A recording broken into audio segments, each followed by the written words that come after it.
Hello, hello, hello, and welcome to Monthly Mommy Matters.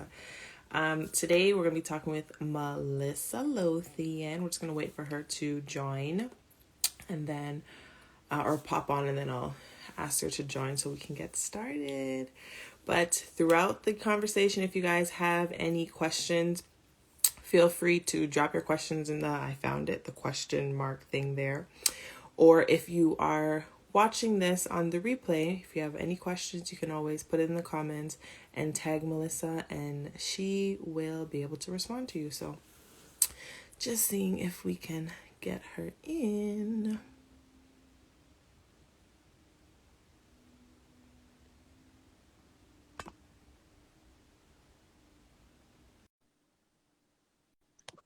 Hello. There she is. Hey, Hi. girl. How you doing? Good. How are you? I'm good. I was early and then now I'm late, and it's just been one of those evenings. It's fine. I'm like, where is she? Like, what's going on? And I'm like, why don't you check the time? 8:30. That's good. That's good.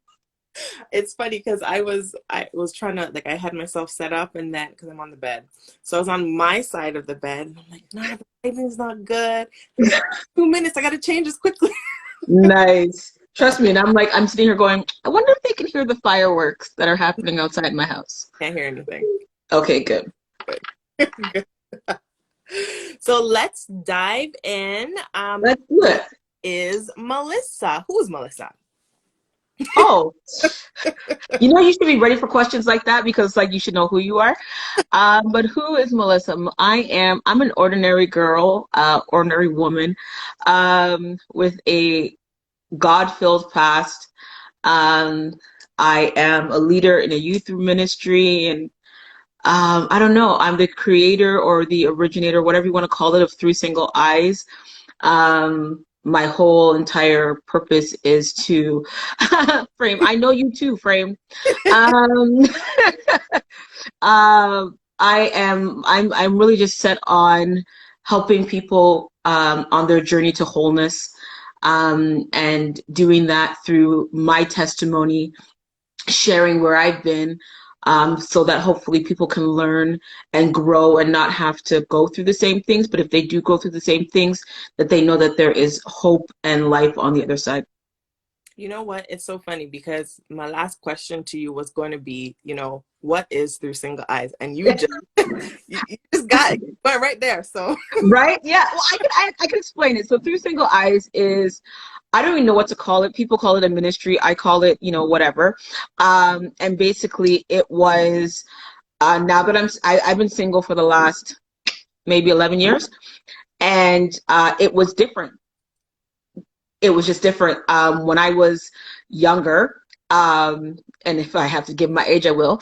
When I was younger, dating was different. Like singleness was different, And as you get older, it just like, I don't know how people date in 2021 because I think it's crazy. And so it was literally seeing singleness through new eyes.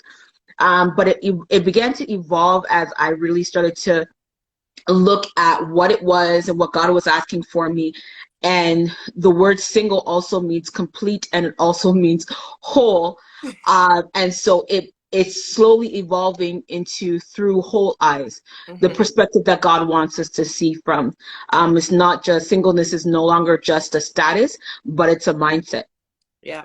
To be single in mind, single in perspective, because when we're single in heart, that's when we can truly see correctly and see the things that God has for us. No, that's good. That's good. That's good.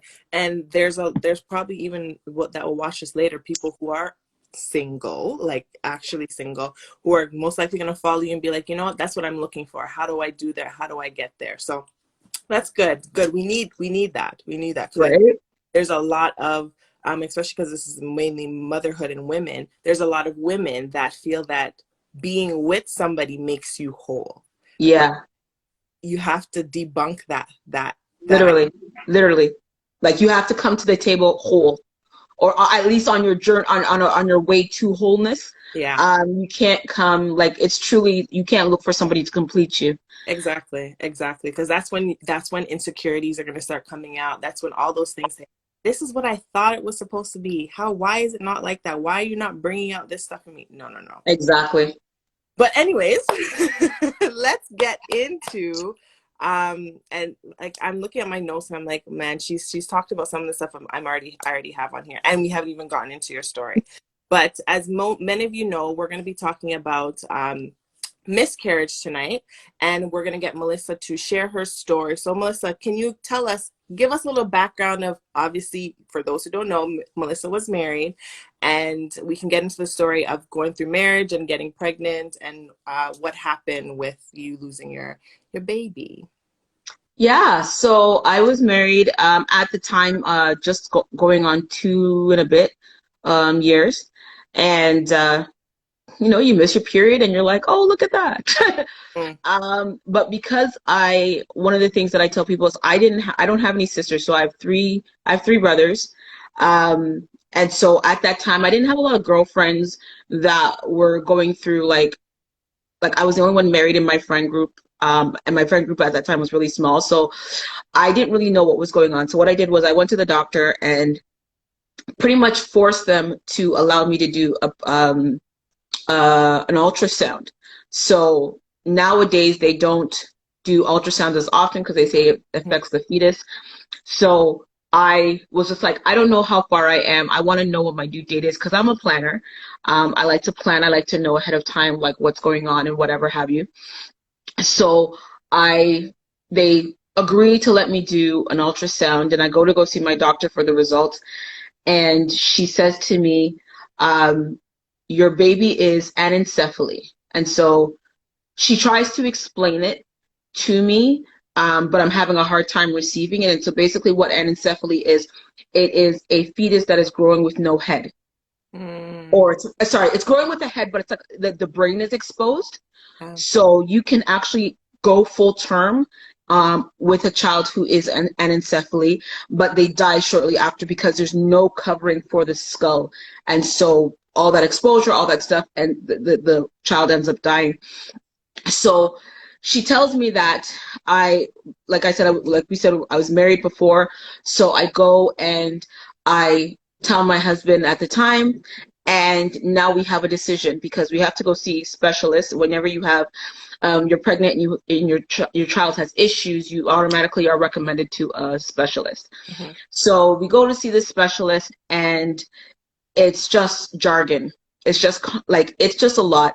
And if you've ever had to go to a doctor and be told difficult news, you tend to blank out. I don't know if you did, but I just look at them like, what? Yeah. And sometimes I don't think that, and maybe because of the hospital that I was at, it was a little bit different. But a lot of doctors, depending on who you're talking about, don't realize they're talking to a patient. They're using all these terminologies where you're just like, what? And then they're trying to break it down, and even then breaking it down, you're still not making sense. Like, right. It's hard. And you're giving somebody bad news, but you're giving them bad news and they don't understand what you're trying to say. Exactly. So it was a lot of that. It was just a lot of and so what actually ended up happening, my ex-husband, his mother was a nurse. So what would happen is she would actually come with me to my appointments because she'd listen to all the jargon while I just sat there in tears. Mm-hmm. And then we'd go home and she'd explain everything to me after when I could hear. Yeah. And at the end of the day, it became my decision as to what was going to happen. Did I want to go full term? Did I want to abort the baby? Because that was basically what the specialist said. It was, there's no point going to full term. You might as well just have an abortion and try again in 3 months. But as a Christian, you have a conflict because you use the A word that the church is not, that they frown upon. Yes. And as a youth leader or youth minister, I was worried about telling people that I went and had an abortion because the conversation, you don't trust God, you don't believe in miracles, there's so many things that I was worried about and so many attacks I was worried about that every time she was just like, just do it, I was like, but you don't get how hard that is to make that decision and to really truly be at a point where you believe that God can do anything. So if he has no skull, God can give him a skull, and truly just believe that God could do the impossible. So at some point, I go back to the doctor and I say, it's okay. I've researched, I've seen things, and I'm going to go full term. Even if the baby dies, I'm going to go full term. And I had decided to do that. And so she says to me, oh, I'm sorry. I'm just actually looking at your thing. It's actually not anencephaly. It's exencephaly, which is a degree under, which means it's growing with no head. So it has like a little stump, but Yeah. there's no formation of a head, no brain, nothing forming. And so now what are you going to do? Because you've made a decision, you've had peace in your heart, and now it's like, now what do you do? But the thing is, as much as it's growing, it still has a heartbeat. So that was a thing for me, because I was like, there's life inside of me. It has a heart. Like, how do you have a heartbeat but no head? Mm-hmm. And I had to go back to the drawing board. And God is so sovereign that in the midst of me like trying to figure out all the pieces, I was actually doing a course at the time. And I remember when I walked in, God said to me, tell your teacher you're going to do a surgery. And I was like, but I'm not doing surgery. He's like, just tell them you have a surgery coming up. You don't know when, but just tell them that. So that's literally what I did. The first day of class, I said, hey, miss, I just want to let you know, I have a day surgery coming up. I have no clue what day it is, but if in the 3 weeks it shows up, I just want to let you know so that you're aware of if I have to be absent for a day. Because it was a real estate course, so you're not supposed to miss classes. Yeah. So, Okay, and just clarify here for those listening, this is she don't know nothing. God just said to her, tell your teacher you're gonna have a day surgery. just, yeah, That's it. literally. That's That's it. it. Okay. So I'm obedient and I tell her. And so the course is 3 weeks. And so in that 3 weeks, again, I have to make a decision. And I finally go back to the doctor and I'm like, you know what? We'll just do the abortion. And that was in my 2nd week of the course. Mm. I tell them I'm going to do an abortion, and they scheduled a date. And they were like, can you come back in to do an ultrasound before your the day? And I was like, no, like I don't have time. I'm in a course. The Friday before my abortion date is my exam. So I'm like, I don't have time. I'm studying, whatever. And they were like, just come in. So we book it for the Friday. Supposed to come in the morning, and then I will show up on the Monday to do everything. Mm-hmm. Well, that last week of school, I was in so much pain and had no clue why I was in so much pain. So it's like just a really bad cramps. Yeah. And so whole class, like I'm sitting there, I'm fidgety, I don't know what's going on. And on the Friday, like I said, I go to the doctor or the hospital to do my last ultrasound. And she comes in, she does the ultrasound and says, your baby is dead, and walked out the room. What? And so They don't realize they're talking to patients. There's no empathy, there's no nothing. yeah, Walking into a room and just telling a yeah, mother that your child is dead. literally. That's all she said. She walked in, said, the baby is dead, and walked out. And so she's like, and so I was like, okay. And so it hasn't registered. I get up, I put my clothes on, and I walk out this is how much it didn't register. I walked out into the hallway, and I'm like, bye, everybody, see you on Monday. And I was happy, and I was like, whatever, because I'm like, okay, cool. Like, and I just go about my business because it doesn't sink. And I get into the car, and then I have to call my ex-husband, and I'm like, he's like, so what's the news? And I'm like, oh, the baby's dead. And he was like, pardon? And so now as I'm saying it, it's sinking in. Yeah. And so I'm like, okay, whatever that, because she doesn't tell me I'm in the middle of a miscarriage. She doesn't ask me about pain. She doesn't ask me nothing. So I don't know what's happening to my body. So I'm like, I have an exam to do. I'm going to go do my exam. Oh my. And so I drive to York University. I'm driving to York, and my ex says to me, call mom. which is his mom. So I'm like, hey, mom. And I'm driving on the 407 in tears, like, oh my gosh, I don't know what's going on. They say the baby's dead. And she's like, where are you? And I'm like, I'm at York. I got to do my exam. And she's like, no, no, no, ma'am, you can't do an exam right now. You have to go home. And I was like, why? Like, I studied for my, like, I'm fighting with her about why I can't do this exam. And she's like, you're having a miscarriage and you can bleed. Like, it can come out of you at any point. And so I'm like, come out of me. Again, not like It's nothing's registered. registering, right? Yeah. Because again, I don't know what a miscarriage is. So I'm like, whatever. So she's like, go tell your teacher you cannot do it, and explain it and whatever. So again, thankfully, because I had told her I had a surgery, I literally just pulled her out of the class when I got there and I said, I'm in the middle of a miscarriage and I'm being told I need to go home. And she was like, why are you here? And as she goes, please just get out. Go home. Mm. And it still takes the weekend. So because I'm told I can't leave my house. So I spend a weekend in tears. And on March 9th, went into the hospital to do everything that I was scheduled to do originally. And life changed. My mind changed. My heart changed. Everything about everything was so different, that to the point where the nurses couldn't even touch me. I was screaming so much. Oh my God. Um, and so everything, like just everything happened that day. I don't know if you want the details of how that piece happened, but yeah, I'm going to ask you because I know some women who have miscarried for months. I know some women who have miscarried for a couple days. So in terms of your experience, was it just that weekend or were you miscarrying for longer than that? it looks like I was miscarrying all week because the cramps had started in the week, and so it looks like it was just progressive. So it literally took me all week, but it still took them because they give you inducement pills. Hmm. So it still took, I still had to take all of that. I still had to be induced when I was at the hospital. And it's amazing, like when we talk about the fact that the doctors don't really tell you anything. I don't know what to expect. Yeah. Because again, I've never had a kid. And as much as I have my mother sitting with me, I don't know what my body's supposed to do. I don't know anything. And so it's literally just an all-day process until the evening. And what I thought was me having to use the bathroom was not me having to use the bathroom. And it all just happens there.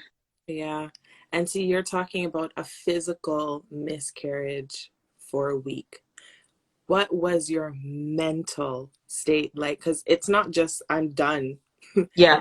It's not like it took you time to get to understand that you're actually having a miscarriage. And it wasn't even just that. It started from hearing that, your child's brain is outside, then hearing that your child's head is Has not no head. and now it's your child is gone. But let me ask you a question before I even get there. When they said that the second time you went back and they said that your child is not going to have a head, pretty much, did they tell you that this child is going to die in the womb? Did they tell you that you can still carry to full term, and if you do carry to full term, what's going to happen? Like, did they give you any information on that, or they just told you this is what it is and you just got to deal with it? So the specialist I had, she was very straight and to the point. Okay. So the most she gave, most of it I had to find online. Yeah. The most she gave me was, it makes no sense to go full term because my body will still process like a regular pregnant person. So I'm still at risk for diabetes and high blood pressure and all these different things because my body was still changing. Yeah. Everything's still happening because I am technically still pregnant. Yeah. So what the most she would say is, it doesn't make sense to go through all of that to end up with nothing. Hmm. Why put your body through that when you can just abort now and then try again in 3 months and go from there? So she's not giving me the details, Yeah. right? Because even on the day of the miscarriage, when I was at the hospital, I was even told the baby was going to be bigger than what it actually was. So I'm now expecting something, because and I didn't say this part, but I was actually a week shy of 3 months. Oh my goodness. So if I had, for those of you who don't know, when you have a miscarriage after 3 months, you technically have to bury and name your child. Mm. So I was 1 week shy of having to do that. So they're not all of this stuff I'm finding out online. I'm not finding that out from my doctor or any sort of physician. I'm not getting that from anybody. I'm finding that out by going, oh, okay, I didn't know that, which is why I had made the decision at some point, because I was like, I don't want to give a name to a kid who, like, especially because the name I was supposed to give them was like my grandfather something with my grandfather's name, and I was like, I can't use that name twice, right? So then it was like, okay, and that's why everything kind of just spiraled the way it was. But I wasn't given any information. I wasn't given any direction. I was just told, you might as well just save your body for the next one. Mm. Mm. And like, back to my other question, in terms of like obviously your physical state, but your mental state of processing, and now you fully miscarried. What are you going through? Death. It's death. It's the grieving process of you've lost a loved one. Yeah. And it was a loved one I couldn't even hold.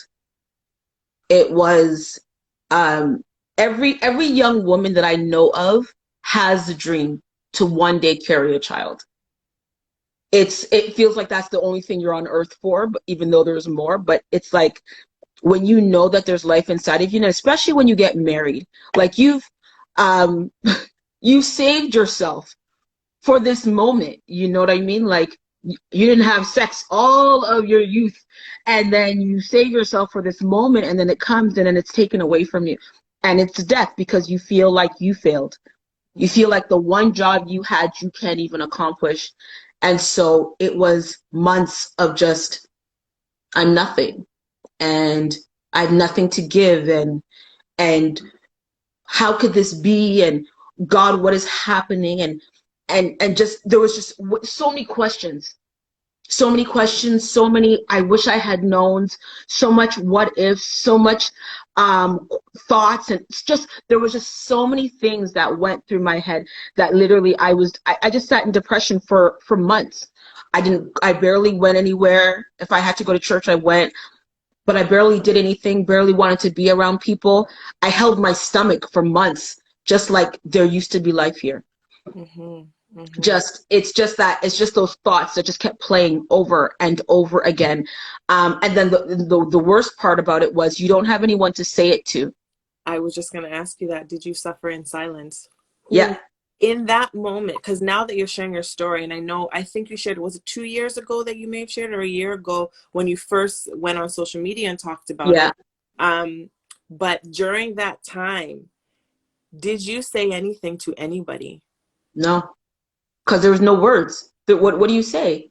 Because my mom, as much as she was there for me, she looked at me, she said, I just don't understand. Yeah. She goes, I've never had a miscarriage. I don't even know what that is.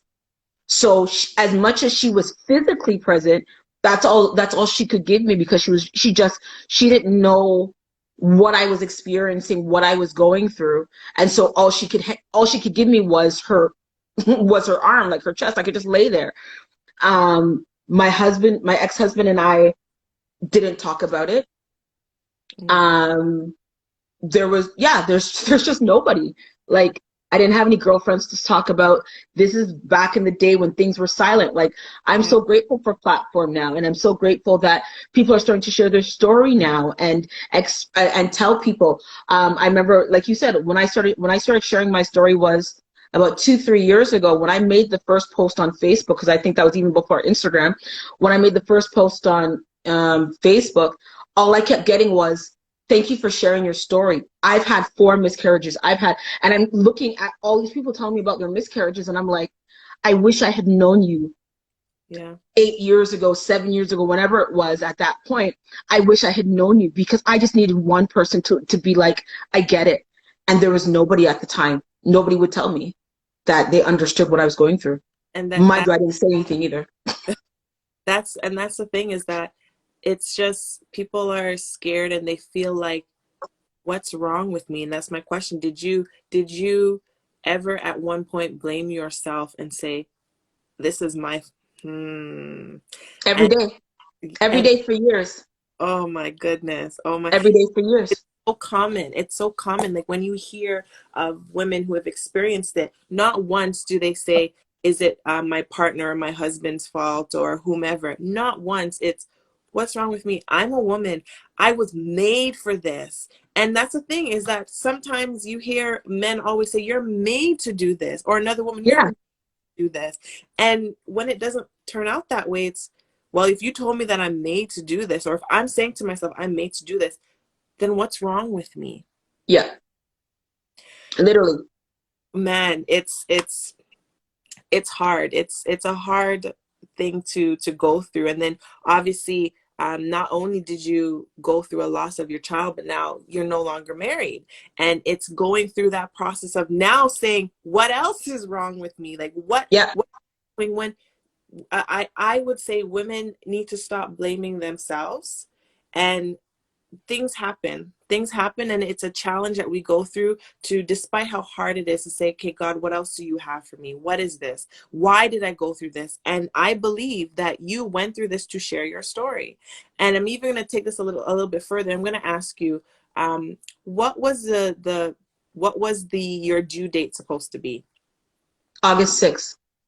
So I will say this: when you shared your story, the reason why I felt that God was asking me to even connect with you in regards to this is that's one day before my birthday. And it was just I didn't know Melissa got pregnant. I had no idea. And the baby would have been due like right when I was born. I was like, okay, I know there's lots of people that have either my same birthday or the day before, but it was just significant enough for me. I didn't know that I was going to end up starting this channel, but from that moment, like I said, 2 or 3 years ago, from when you posted that, it's like, okay, there's something about this, but God, whatever it is, let it be, let it happen.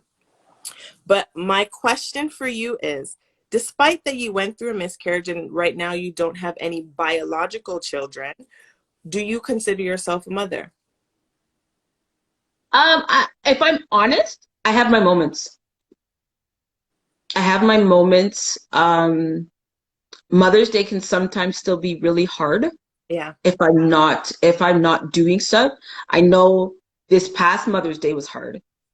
Um, and I don't know if it was the pandemic that brought it on, and me just being home, because I think Mhm. I'm used to just always being at church and always doing stuff. Um, so there are days. Yes, Shade. There are days where I'm like, where people will say to you, "Oh, you're gonna see him in heaven," and I believe that. I don't want him to be grown though. Like, don't come, "Hey, mom," like, don't do that. Like, no, I don't. I don't. If God can stop time, because I really want a baby when I get up there. Like, don't hi mom me when I get up there. Um, but so there are days where um I think I am, and then there's days where I don't. And um if I'm not careful with, like, just my mental health on that day, it can be crushing. And so there are days where I'm like, whew, what is that? And then I have to kind of just pull myself back and go, you know what? It is like, like, when you hear the whole story, my whole story, God was still a part of it all, Yeah. right? And so when you talk about August 6th being my due date, my favorite pastor, who pretty much when I started going to KCC, or back then Deeper Life, the pastor who basically just kind of like pulled me out of the pit I was in, his name was Pastor Dwight. Well, his daughter, who was like my little everything back then, her birthday is August 6th. And Interesting. so it was very um it was everything. Like, God was in it, because he knew what I was going to go through down the road. Hmm. And he was just like, you know what, that's not her portion. Yeah. Yeah. What um what coping mechanisms did you use or are you still using? Because I don't believe that you ever get over something. I believe that you get through it. So, what coping mechanisms do you use or currently still use when you think about it, or in that time when you are experiencing not just the physical but the mental of trying to get through miscarrying? So it's actually been quite progressive. So um, I'll share this. Every for about 5 or maybe even 6 years after my miscarriage, every March 9th, I was physically sick. Mm, mm, So my body relived the trauma every year for about 5 years. yeah. Um, and Mm, so my coping was just relive it. Like every March, you relive the moment, and every August, you go, "Happy birthday." My mom would go, "It's his birthday," and I go, "Yeah, it's his birthday."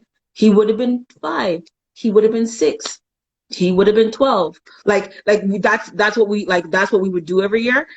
Um, but then um, the my last year where my last year where I was sick. Yeah, so I think it was either 5 or 6 years. I remember saying to a friend of mine as March was coming, I said, "Oh, I'm gonna be sick next week." And he said, "Why?" And I said, "Because I get sick every year." And so he said, "This year is the last year that amen. you're going to be sick." And I Amen. remember being home, and that was the year that TD Jakes came out with the book Let It Go. And Mm, I was sitting at home watching a sermon, um, and the Holy Spirit said, "Go get the box." So when you find out you're a mom, and this probably happens to everybody, you register for everything. You're like, you're like, what, free stuff? And so you just jump on it. You're like, and I was registering for all this stuff. So I had gotten this box from somewhere where it had like formula and all these different things in it. And so it was one of the things I had kept.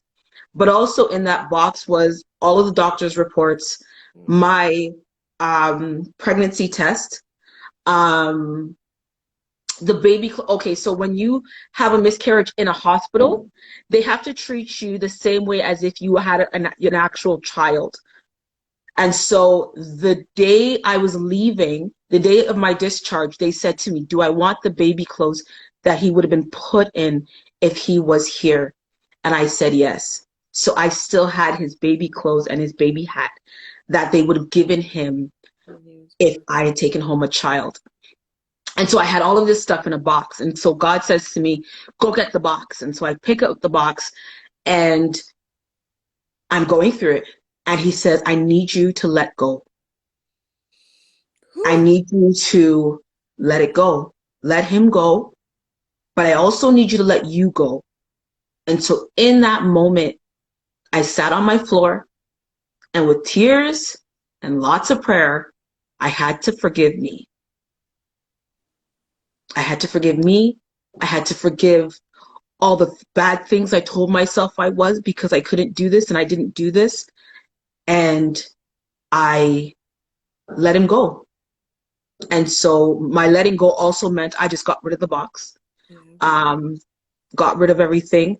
And it's interesting, after I did that, about a month later, I found out my best friend was pregnant. And I thanked God because I said I would not have been able to receive that Uh, for her had yeah. I not gone through that piece. So every year, um, it's a lot better now. March 9th comes, of course, I'm at work, I'm doing whatever. Um, but it's a daily, just it's always just making sure I stay in that place of forgiveness. And like you said, like I'm still single now, and there are times where I'm like, God, was that my one and only chance? Next year I'm 40. I'm like, was that my one and only chance to have a kid, and I couldn't even do that? And you mess with all kinds of thoughts and whatever. But I think in this point, I'm just very confident in what God has done, and I'm grateful that if that the story didn't end in nothing. Like God, like nothing's been wasted. Yes. And it's really been used to help a lot of people go through circumstances of miscarriage, get through on the other side, and just be hope and be light. And so being able to share, another coping mechanism for me is just sharing it, Mm-hmm. because it reveals to me where my weaknesses are. Like, are there parts that still bug me? And so just being able to share on platforms like this, so thank you, or platforms of my own, just God's not, like, it's not over. It's not over. It's not over. And it's funny, even as you talk, I'm reading the comments. Before we even jumped on here, I was talking to my husband, and I had mentioned to him I was going to ask you the question about, do you consider yourself a mom? And he goes, yes, Melissa's a mom. She was G12. She was a youth leader. She is a mom. I'm like, I understand. But I want to ask her the question. So, and clearly through all the comments that are on, Right? He backed me on that one. there's lots of people on here say, yeah, you're a mom. Hello, what about me? Yes, you are. Like, you see them going, So Yeah. so even though your son, because I believe you said it was it a, or it was a boy. It was a boy. So even though your son may not physically be here, and we know you have a heavenly child, you are a mom to many of us, including myself. Because listen, I know you know me from when I was little, dropping me home after fire, Right? all those things. So no, for sure. I know we may not be biological, but we all love you. All look at you as a mom to us. So mwah. But my question here for you as well is that even though your physical child is not here now, is the thought of still having children there? Would you still want to have children if yes, okay. Oh yeah. And like I said, like, I'm hitting 40 next year, and so there have been, like, as I get older, all the stigmas about, like, the whole you shouldn't have children after 40, blah blah blah. And I'm like, look, if God is in it, I'm good. Yeah. If God's in it, I'm good. So yeah, I would very much love to, if it's in God's, if it works that I do. There are times where I want to take it out of his hands, because I'm like, you apparently, sir, don't see what age I'm at. You don't seem to see the same numbers I do. So there are times that I'll say it out loud. I've considered in vitro. I'm like, hey, look, I don't need you to be here. I just need your sperm, sir. And so I've considered it, where I'm just like, eeny, meeny, miny, mo, like, which one of you guys want to go? And I've considered it, because I'm just like, I'll do it if I have to, but on my own. And then you kind of just go back to God, and you're like, okay, that's not really what we should be doing. And so you kind of just take it back. But yeah, if and I try to be a mom to, I think right now I'm at like 6 godchildren. Like, God bless us all. Like, so, yeah, if it's in God's will for me to be a mom, or like have a physical child, I would love to. Yeah. And I'm not saying that you should, but just a question, because I have a feeling people may ask, would you consider adoption? I have. You have. I have. I have. I have. And again, the only reason why I have not done it is because of, I don't want them being raised in a single parent home. And I think that's just really it. So if I was not capable of having children on my own, I would definitely adopt. I just don't, I know how hard it was for my mom. She raised us well. She did an awesome job.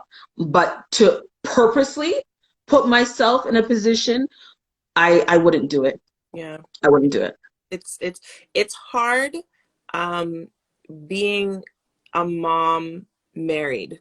It's not easy, and then having to do it on your own. Yeah. Yeah. So I'd be crazy, especially like in this economy.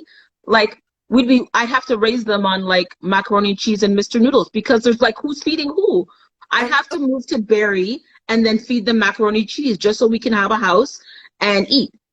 Yeah. So It's not easy. It's not easy. It's not easy. Oh But man. but you also just want, like, you just want good quality of life, right? Like you want them to be well balanced.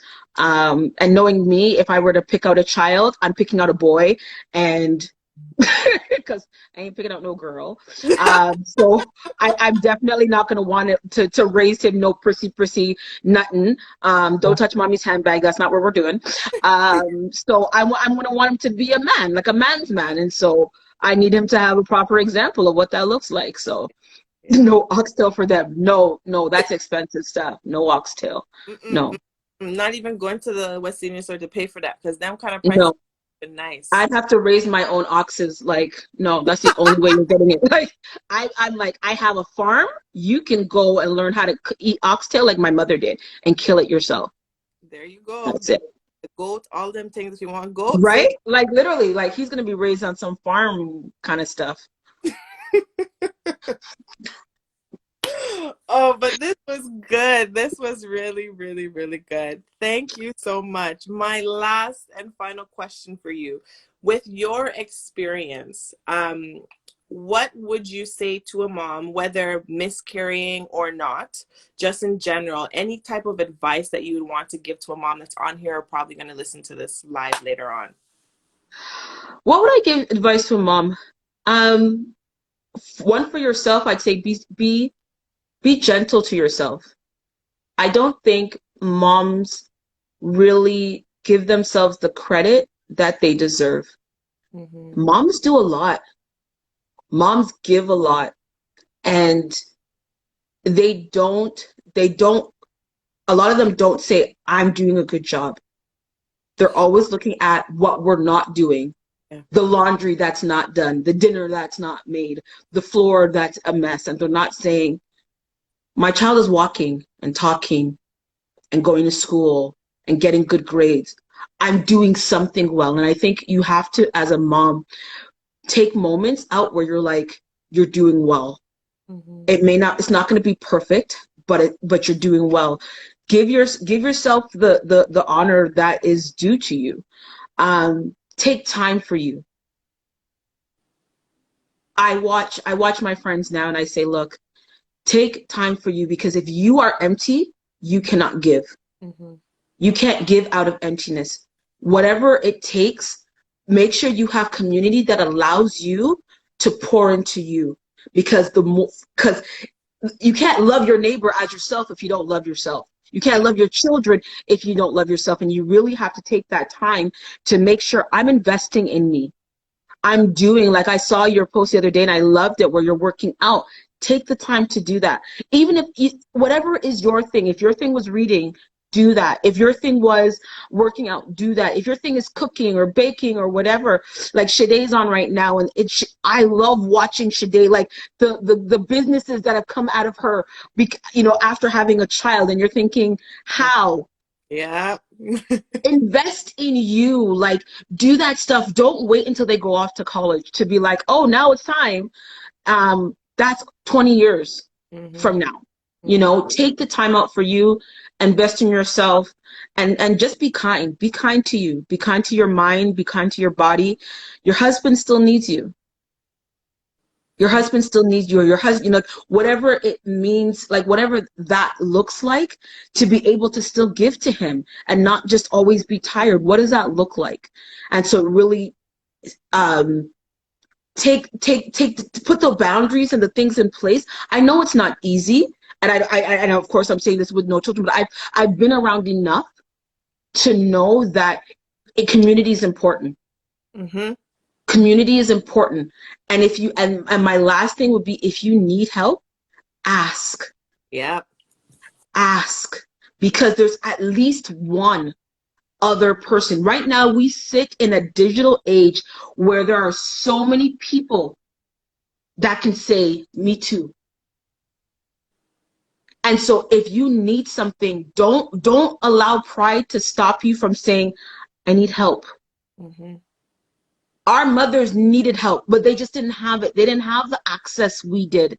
So Exactly. don't look at it and be like, well, my mom didn't need help. Like my mom will make this joke. I remember several years ago, when my mom would be like, you know, I raised all of you guys on $30,000. And I was like, well, God bless you. God bless you, ma'am, because $30,000 won't do nothing for me right Nothing. now. Right? Not this time. And I laugh because I'm like, she's like, I raised four of you kids. And I'm like, that is wonderful. But that's not where we're at. Mm-hmm. And my mom says it to this day. If she could have had someone help her, she would have. But who was she to ask? Yeah. She didn't have anyone to ask. And so let's not, whether you go to church or not, whether you are like, whatever community you're a part of, find people that will support you. Ask for people to support you so that and know that you're not alone in this. Yeah. You're not alone. There are people who can give a hand. You know, they can make a meal. Because we have some, you know, sometimes it's just hard, like to always have to cook. Shucks, go order a good food box and don't, and the shame and condemnation Whew. that society would want to put on you for the things that you can or cannot do, don't pick that up. Come on. Come on. Don't pick that stuff up because there's so many things. God didn't ask you to be good at everything, Mm-hmm. right? And so when God looked at Adam and said, you needed help, that woman needed Adam too. We need help. We need community. We need people to support us. We're not islands. So if there's something that is not like, if you're not a big cooker, it might take you a little bit longer to cook a meal. For goodness sake, order something, order some healthy food, or ask people. There are so many independent chefs out there that can get you food. Yeah. Like, don't just be like, I've got to do this because this is what it always was. We're not in that time and space anymore. There is so much more resources that we have available to us. Use them. Yeah. Yeah. Use them. And I'm glad you said the whole shaming, because as you were talking, that's exactly what I wrote down, mommy shaming, because a lot of women are afraid to Yeah. ask for help because of the things that they feel, either other moms that pretend like they're perfect, Yeah. women who are not mothers, who have experienced any type of mothering, assume that a mother should do or a wife should do while taking care of a child. And that's a problem. That's a problem. But even the advice that you said in terms of taking care of yourself, I think that's key for even women, like in your case, that had a miscarriage and don't actually have a physical or biological child with them right now. It's Yeah. important. You'll never get past missing, like you'll never get past the fact that you've lost a child. Like I said, you'll get through it. And I think Yeah. that's so important to take the time to take care of yourself and to remember that you are also important. If you're married, like you said, your husband needs you. So if Yeah. you're constantly in the state of, I lost a child, what's wrong with me, how could I, you're never going to be able to connect back and to talk about it. One thing that you mentioned is you and your ex-husband didn't talk about it. And it's so important to talk about it So because important. you are feeling, but so is he. They Yeah. fight. And a lot of people don't realize that the men lose too.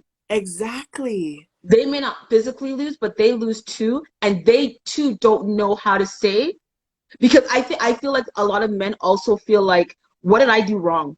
Mm-hmm.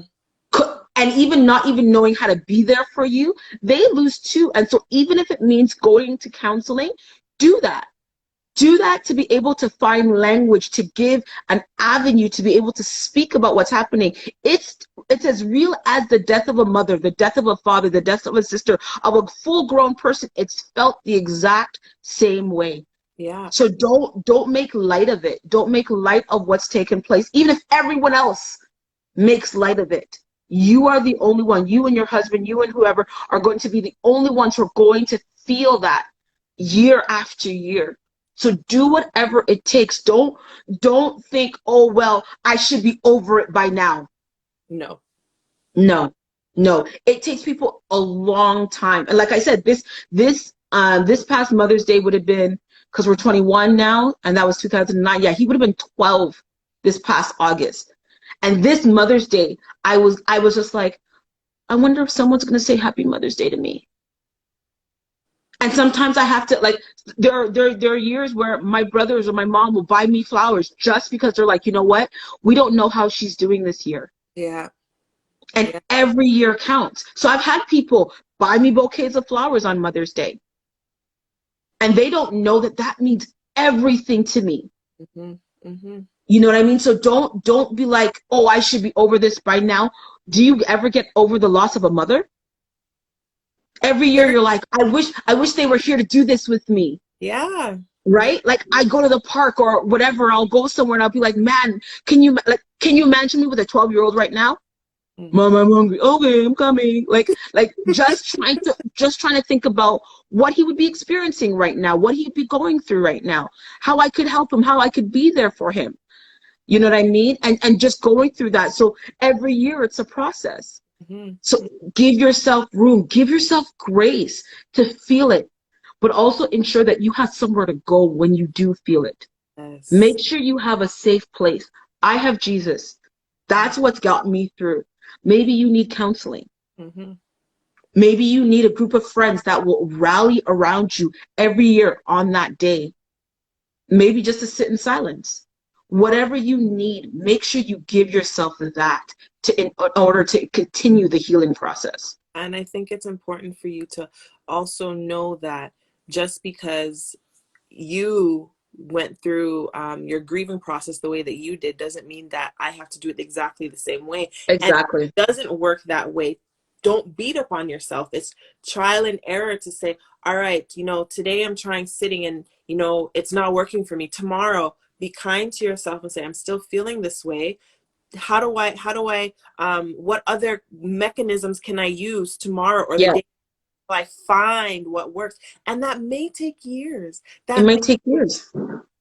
but understanding that don't give up on yourself, don't give up on your situation, and Yeah. give up on if this is something that you desire, the idea of having a child again. Just because it happened once doesn't mean that it can happen again. Yeah. And that's where our thoughts go, because even though Adrian and I may have not experienced a miscarriage, our thought still goes to when we have a child again, will they go through the health issues that Aiden went through and is continuing to go through? Me being pregnant, did I do something when I was pregnant that caused Aiden to have all these health conditions? Yeah. What and Adrian, looking at some of the things that he's been through, to say, well, I have this. Could this have been an impact on this that caused him? We're constantly, Yeah. Yeah. despite the situation, we're constantly going through blaming ourselves and not Yeah. giving ourselves grace to say, rather than me beat up on myself and blame myself, let me just take time in peace and silence, Yeah. accept what happened, and finding a way to move on. And like I said, using a platform like this and you sharing your testimony, even through the comments that I'm seeing here, this is blessing a lot of people, and people Yeah. who did not know what you've been through, to say, oh my gosh, it's not just, oh, she had a miscarriage, whatever. And that's not something to take lightly, but your experience of what you went through and why and how it happened is a part of your story. And it's important to understand that, right? It is. It is. And one thing I'll share is people don't actually recognize if you are working to have a child or you had a miscarriage, miscarriages actually happen very often. Mm-hmm. And there's actually some studies that say it's actually abnormal to have a normal child. That having a normal child, the stats on having a normal child are actually smaller than having something wrong. And I think we look at the fact that we have, all 10 fingers and five fingers, or 10 fingers and 10 toes and two eyes, and we think things are normal. No, this stuff happens all the time. And as we speak to it, as we have these conversations, it is bringing light to something that we don't talk about. We don't talk about it in the church. Yeah. And that is one of the biggest, that is one of the reasons, the biggest reason why I started saying when God said, I want you to start talking about it, and why I talk about my story so often. It's not for people to have a pity party. No, God, understand, I don't need a pity party. Like, God has been awesome. Yeah. And he turned what the enemy meant to destroy me, he's turned it for good. So I Yeah. don't need a pity party. But what I do want is that people will stop going to their churches and being on the pulpit, going through things, and people don't know. because I went through a whole season where I would show up, I would lead worship, I was over the youth ministry. The amount of young people that were in my life in this stage didn't know I was going through it because I still showed up and did what I had to do. Yeah. I was in default mode. I showed up. I did all the things that I needed to do. I was here, there, running to retreats, running vow chastities, doing all these different things. And exactly like Nishinta just said, I was ministering broken. And my biggest problem is there are so many women who lead from broken places. And that part breaks my heart. Yes. It's that part. It's because we don't stop to go, I need help. I can't lead worship this Sunday. Because right now, I actually don't even know if I believe in God. And so we need to make spaces in our churches, in our pews, to be able to say, if you're going through stuff, if you're experiencing stuff, come. The Yes. altar is not just for the unchurched. The altar is for all of us. Yes. Come who are broken. Well, guess what? If you have to come from off the stage, come who are broken. And that is like, when I share, it's not for a pity party. I just want women, especially women, to know you don't have to lead from broken places. Yeah. We need to stop bleeding over our congregations and bleeding over people when all we need to do is get some help. Yeah. Take some time, take a break. It's okay. It's okay not to lead worship and to do ministry for a month. It's okay. You have to take care of you. And that was the biggest thing I learned out of, this whole entire process was I'm responsible for me. Yeah. Not anybody else. I am responsible for my mental welfare. And I've got to do whatever it takes to make sure that I can always represent God well. Yeah. And one thing that I think is also important to understand too is we put so much pressure on ourselves because of what we think other people are going to say. Because Yeah. you believe in God, so how can you be broken? You believe and trust God. It says to lay all your worries at his feet and he will take care. Give it all to him. Yes, give it all to him, but I'm still human. I Yeah. still feel. And like I said, you put that on yourself because you feel people will say that to you, so you Yeah. start ministering from broken places where people don't know. Or you're surrounded by people who do have that mentality, and now you're forcing that mentality on yourself, right? Yeah. It's a balancing to say, all right, I'm broken. I need to find somebody to talk to. I need to Yeah. see, you are my closest friend, you are my closest girlfriend, or sometimes not even somebody that you're close with. You got Exactly. people into your life, and you're just like, there's something about you. I don't know why I'm telling you this, but I'm gonna Exactly. break down in front of you while I'm telling you this. Yeah. Right? But it's ensuring that you find those people that you talk to.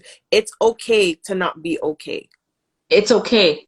It so is okay not to be okay. Yeah. Because we look at it, and the thing is, we read scripture, and at some point, I don't know, hey Jermaine, I don't know at what point we feel that the Bible, it was only meant for those who weren't saved. But no, like the Bible is for you. It's for you. Like when Paul is talking about his grace being sufficient, that wasn't for the unchurched. That was for you. Thank That you. was for you to know that his grace is sufficient. Like he will get you through this. That it's like we need Christ. We need him just as much as those who are unchurched. Yeah. And so we apply a lot of scriptures. We apply the heavy scriptures to those who are unchurched, and all the light and fluffy stuff, that's the stuff we take. And it's like, no, you got to apply the whole book. And understand, I need Jesus just as much as the guy who doesn't know him. I need Jesus just as much as the homeless man. If not even more. Even more, Melissa, because when you are called to do something and you are walking in obedience, the enemy wants to come for you. Give Yep. those challenges, and those are the time where you need scripture. It's not, you think the enemy is troubling people out there who are not following and being obedient? He's like, I already got them. It's the people. I'm not worried about them. Exactly. I'm not worried about them. Exactly. So it's us who needs it. Yes, we go through, and that's the thing, is that we talked about the people in the church, and we're not talking about the things that we're going through because of the perceptions. But if you're being obedient, know that the enemy is going to try and come for you, and come for you in things like a married woman having a miscarriage. Going to Yeah. come. But God, I'm being obedient. How could you allow this to happen? You said that I'm your child. Yeah. All things work together for my, you said all of this. How is this happening to me? Yeah. Yeah. And that's it. And that's 10. That's it. At the end of the day, when I read my word, I have to remember all the stories I read are of people just like me. The Yes. woman at the well, Mm-hmm. the woman with the issue of blood, Mary, Joseph, David. Like when I read these stories, I can't read them like they're a fairy tale. And when Mm. I read them, the reason why God shows their imperfections is because God wants you to say, that's me. Yeah. That's me. And if they can still find solace in the King of Kings and the Lord of Lords, who am I? Mm-hmm. Who am I? I too can find rest there. I too can find a place, and we have to learn how to be okay to apply that word to us, be Mm-hmm. able to apply the time to us. I don't know at what point Christianity became this thing where we needed to be perfect, but none of those people in the scriptures were perfect. None. So None. we need to take off that mask that says I need to show up all the time. I can't. There's times where I'm empty and I got to go back to the well. Yeah. I And got to go back to the well. I got to get full again. this is perfect because even Pastor Michael Todd even said, what does the book of Tenn-Lai say? What does Say, of Melissa, just because we're reading the Bible right now, we see all these books of the Bible, Matthew, Mark, Luke, John, all these different ones. That's their story. But what does your story say? yeah, Right? What, yeah, and reading it, just like how we are inspired and we get words from reading the Bible and inspirations and God speaking to us. It's the same thing of the book of Melissa. The book of Melissa. If I pick up that book and read now to say, oh, Melissa went through this, she was married, she had a miscarriage. I'm going through that. I've experienced that. The difference is we're not picking up a book that's called the Bible to read it. We now have social media and we're sharing our stories this way. To yeah. We are the Bible. Yeah, exactly, exactly. So this is why I love these kind of conversations. We could go on and on. All night, all night. That's why I love Jesus. We could definitely go on and on and on and on. And I'm glad most of you guys have stuck on. They're staying with us. Yeah. Oh, but this was good. We may need to do another live talking about other things too, because this was good Call conversation. me. Yeah, Call me. for Call me. sure, for sure, for sure. But like I said, this was good. Thank you so much for joining me tonight on Monthly Mommy Matters. And like I said, you are a mom. You're a mom to many of us. May not be biological, but know that we love you. I'm not going to say, I love you. Anybody else who loves Melissa, you can type in the chat there and say, but I love Mommy Melissa. So thank you. Thank you for all that you do. Thank you for the sacrifices you have done for all the years that you have been ministering to youth. As Adrian said, G12, all those times. See, there we go. We got the I love you. So Oh, you were thank you guys. actually got pregnant. You were always a mother and you were meant to be a mother. So know Thank that. you. Appreciate you. Look at all that love coming in. Look Yeah. at that. Look at that. Thank you guys. We love you. I love you too. Love you like cook food, right? Mm. Thank you guys. I love you all. I love you all. God has definitely given me so many children, so much children, in all of you. And yeah, I'll raise you up if I have to. So I love Yeah. you. All right, Melissa, thank you again. Thank you guys for tuning in. And make Yes. sure I am next month. I don't remember the date next month. I'll post it next month that we're doing. I can't remember right now. But have a good night, all. And Yes. bye, Melissa. Bye. Good night. Good night, friend. Good night. Good night, y'all.